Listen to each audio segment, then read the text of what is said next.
Goeiedag geliefdes, ek hoop jy kom tot dusver uit die woord van die Here agterkom dat jy 'n verskil kan maak.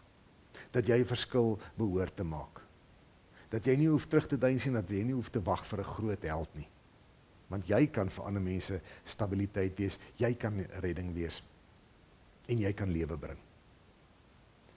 Sover het ons gekyk na die Ou Testament, vandag slaan ons 'n bietjie oor na die Nuwe Testament, want ons moet gaan hoor wat sê Jesus Christus self. En in die bergpredikasie in Matteus 5 is waar ons vandag en môre by stil staan. In Matteus 5 vers 13 sê die Here Jesus Christus, julle is die sout vir die aarde. Maar as die sout verslaan het, hoe kry 'n mens dit weer sout? Dis niks meer werd nie. Dit word buitekant weggegooi en die mense vertrap dit.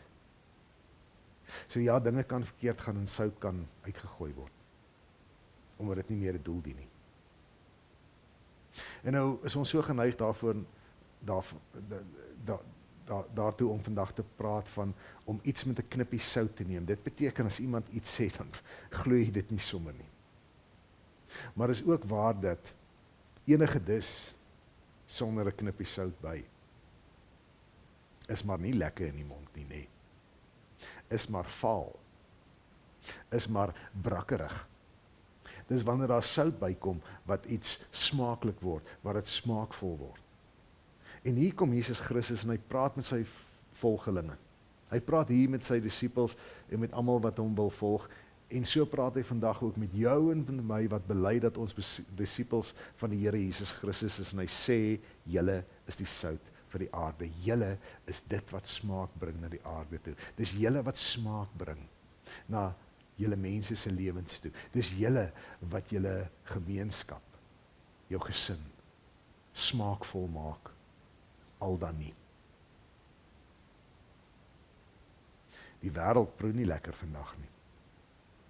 As alles wat in die wêreld gebeur vandag 'n dis was, sou ons almal baie maar geweet het, wat niemand sou dit wil eet nie.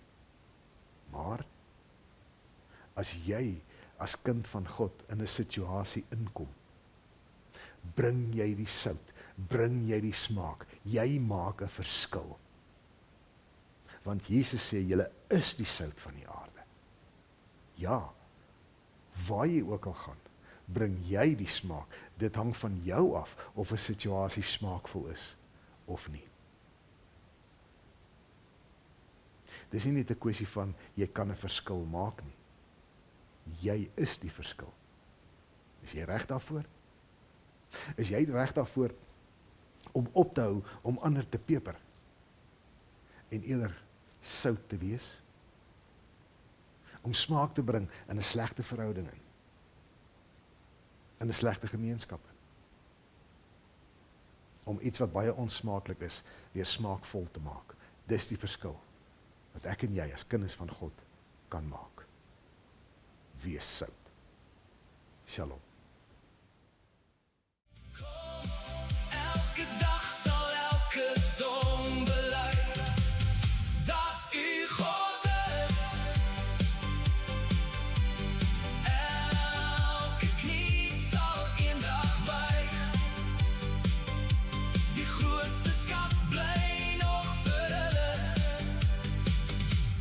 Kies u graag nou.